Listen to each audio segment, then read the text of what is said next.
धाकड़ खबर, बेखौफजुमा बेबाक अंदाज। धाकड़ खबर के न्यूज़ में आपके साथ हूं अकरम रईस खान। 19 साल से, जी हां, ध्यान से सुनिए, थोड़ा गौर से सुनिए, 19 साल से कुवैत ने पाकिस्तान के ऊपर जो पाबंदी लगा रखी थी, जो प्रतिबंध लगा रखा था, वो उसने हटा दिया। और किस दौर में हटाया? जब आप जानते हैं कि हमारे यहाँ पहलगाम हुआ और पहलगाम के बाद जैसे हमने आतंकियों पर हमला किया, उसके बाद पाकिस्तान ने जवाबी कार्रवाई की, जिसका हमने मुंह तोड़ जवाब दिया। और उसके बाद से हमने पूरी दुनिया के अंदर अपने सांसदों की टीम भेज रखी है कि जाकर पाकिस्तान को नंगा करो, उसकी इकोनॉमी को बिल्कुल ध्वस्त कर दो, ताकि पाकिस्तान दुनिया के नक्शे से खत्म हो जाए।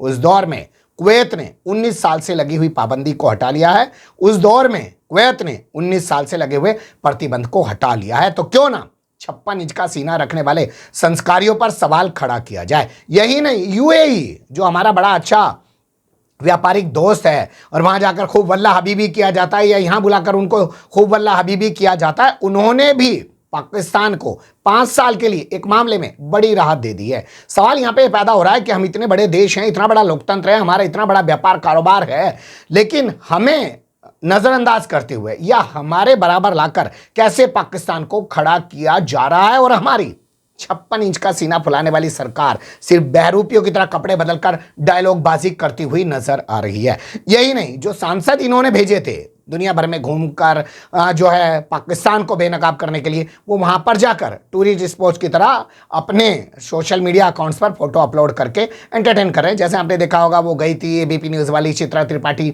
जब पहलगाम हमला हो गया था, वहां जाकर रील बनाने लगी थी। तो संस्कारी ऐसे ही होते हैं। क्या क्या हुआ है और कैसे कैसे पूरा मामला घटा है कुवैत का, यूएई का, और किस तरीके से इनके जो सांसद हैं वहां जाकर बेशर्मी बेहयाई का मुजाहिरा कर रहे हैं, प्रदर्शन कर रहे हैं, देख और सुन लीजिए कांग्रेस प्रवक्ता पवन खेड़ा की जबानी। पिछले 10 घंटों में क्या हुआ विदेश नीति का, मैं आपको एक ज्वलंत उदाहरण देता हूं। कुवैत ने पाकिस्तान से वीजा की रेस्ट्रिक्शंस, जो रोक थी, वो हटा दी। ये अभी कल हुआ है। कुवैत में जो लेबर फोर्स है 21% भारत का है। यह भारत की विदेश नीति है कि अब चूंकि अमेरिकी राष्ट्रपति डोनाल्ड ट्रंप ने पाकिस्तान और हिंदुस्तान को हाइफनेट कर दिया, एक कर दिया, और हमारे यहां से चू नहीं निकली, न प्रेम चोपड़ा बोला, न परेश रावल बोला, तो उसकी यह हालत हो गई कि कुवैत अब भारत और पाकिस्तान को एक दृष्टि से देखने लग गया। जो रेस्ट्रिक्शन थी वीजा पाकिस्तानियों पर कुवैत से, वो हट गई। और पाकिस्तान और कुवैत अब लेबर ट्रीटी साइन करने वाला है। यह भी आप सुन लीजिए। यह है आपकी विदेश नीति का नतीजा। एक और उदाहरण देता हूं, यह अभी पहलगाम के बाद ही हुआ है। UAE, United Arab Emirates, Pakistan और भारत की हाइफनेशन का नतीजा देखिए कि 5 साल का वीजा की अनुमति पाकिस्तान को भी दे दी। यह स्थिति अब हमारी विदेश नीति की हो गई है। हम रोज कह रहे हैं, पिछले 1 महीने से कह रहे हैं कि साहब, एक नेपाल और भूटान तक नहीं बोला जब भारत पर संकट आया। किसी एक देश ने पाकिस्तान को आतंकी देश नहीं बोला। हमारी जुबान अकेले हम बोलते रहे, हमारी बात में बात नहीं मिलाई किसी ने। ये विदेश नीति की कमजोरी नहीं है तो और क्या है। 22 फरवरी 1994 में एक सर्वसम्मति से प्रस्ताव पारित हुआ था पीएको को लेकर। आज इस बात को 31 साल हो गए और इस 31 सालों में बहुत कुछ बदला है, बहुत कुछ हुआ है। लेकिन जो मई 2025 के इस द्वंद्व में मालूम पड़ा, वो बहुत चिंता का विषय है कि कैसे चीन और पाकिस्तान एक होकर टेक्नोलॉजी के माध्यम से एक होकर आए, एक होकर दिखे। इससे ज्यादा खौफनाक और क्या हो सकता है कि हम इसके लिए तैयार नहीं हैं। हम इस बात को एड्रेस नहीं कर रहे क्योंकि ट्रोल्स को समझ में नहीं आता। सब कुछ तो ट्रोल्स निर्णय लेते हैं। हमारी नीति क्या है? हम इसका कैसे जवाब दे रहे हैं? हम हाइफनेशन होने दे रहे हैं, हम अलग थलग होते चले जा रहे हैं विश्व समुदाय में। अभी कल ईरान ने खुलकर पाकिस्तान को बोला, और ये वही ईरान है जिसके खिलाफ आपके ट्रोल्स टीवी पे, जिनको ये लोग भेजते हैं एक्सपर्ट बना बना के, आपने देखा पिछले एक महीने में उस एक ट्रोल नहीं, अनेक ट्रोल हैं, ईरान के ऊपर कितनी भद्दी टिप्पणियां की।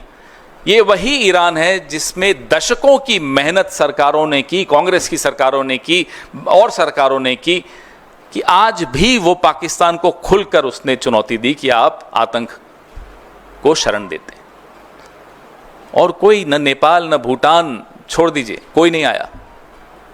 तो ये सब बहुत गंभीर विषय हैं जिनको मुझे नहीं लगता कि सरकार बहुत गंभीरता से इसको एड्रेस कर रही है। जब समझ में आ गया कि जो विध्वंसकारी विदेश नीति है और हम अलग थलग हो गए, तो एक ऑल पार्टी डेलीगेशन की बात हुई। उसमें जो विवाद पैदा किया गया वो आपने देखा, हमने नाम भेजे, जो हुआ चलिए वो तो हो गया। अब वहां भी कुछ लोग टूरिस्ट अट्रैक्शन स्पॉट्स में जा रहे हैं, दिख रहा है, लोग ट्वीट भी कर रहे हैं, एमपीज दिखता है, अलग अलग बैठकें कर रहे हैं, डायस्पोरा से कर रहे हैं, लेकिन वहां भी कांग्रेस के विपक्ष के सांसद क्या कर रहे हैं, कैसे भारत का पक्ष रख रहे हैं, वो आपके सामने है। और पक्ष के सांसद, मैं उस व्यक्ति का नाम भी नहीं लेना चाहता, रोज एक जहरीला झूठा ट्वीट करके वहां भी कांग्रेस पर हमला किया जाए। मिसाइल पाकिस्तान पर दागनी थी, विपक्ष पर नहीं। और विपक्ष की बात कर रहा हूं मैं, सिर्फ कांग्रेस की नहीं, हमारे विपक्ष के और भी साथी जो वहां गए हैं डेलीगेशंस में, बहुत कायदे से, बहुत मजबूती से, they are very effective, more effective than I'm afraid the government also, in putting forward, in protecting the interests of India. A clear comparison between what the MPs of BJP are doing and what the MPs of the opposition are doing. There should be a clear comparison between what the BJP and its supporters did in the last 1 month and what the opposition did, how they conducted themselves. I think this is very important as a lesson for posterity also, the difference between the two. बात कर रहे हैं साहब, कराची पर जा रहे हैं, इस्लामाबाद में हमला हो रहा है, कराची बेकरी पे हमला कर रहे थे, और वो भी किसी बेचारे ऐसे शख्स की थी। ऐसे ये तभी मैं कहता हूं सारी नीतियां इन्होंने ट्रोल्स को दे दी। ये सरकार अब ट्रोल्स चला रहे हैं। आप सबको चिंता में नींद नहीं आनी चाहिए जब ये बात आपको समझ में आ जाएगी तो। This government is being run by trolls, inspired by trolls, operated by trolls, and the results are for everyone to see. When the Prime Minister talks in the language of a troll, so आप बताइए, चिंता नहीं है तो कैसे होगा काम, कैसे चलेगा, अब कैसे जवाब मिलेंगे, कैसे आने वाली चुनौतियां जो अप्रैल और मई 2025 में जो चुनौतियां समझ में आई, हमें, आपको, विशेषज्ञों को, सबको समझ में आई, उन चुनौतियों का क्या होगा, ये सब जवाब हमें चाहिए। और ये जवाब तभी मिल सकते हैं जब गंभीरता से, बिना ट्रोल्स से प्रेरित होकर